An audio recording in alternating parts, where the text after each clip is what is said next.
घ्या आता पुढचा प्रश्न. एका दुकानदाराने 144 रुपयाला, लगेच आपण इथे लिहून घ्यायचं, 144 रुपयाला एक डझन. एक डझनमध्ये किती वह्या असतात? 12. सॉरी, वही नाही, हां वहीच आहे. एक डझन याप्रमाणे खरेदी केलेल्या वह्या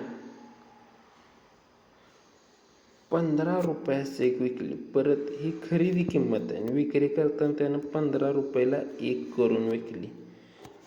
रुपयास एक याप्रमाणे विकल्या तर नफा अगर तोटा किती रुपये झाला? मी जरा हे झूम आउट करतो, एक सेकंद. हां, आलं लक्षात. 140ला 12 आणि 15 लेख. मग आपल्याला 144ला 12 म्हणल्यावर एकाची खरेदी किंमत काढायची. त्यामुळं 144 भागिले 12 करायचं. 12 एक्के 12, उरले 2, 12 दुनी 24. एका वहीची किंमत आली ही 12. 12 गुणिले 15 करून बघा, तुम्हाला टोटल वहीची किंमत येणार 144 रुपये.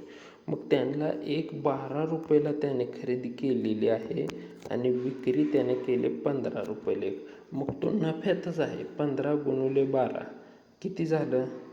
180.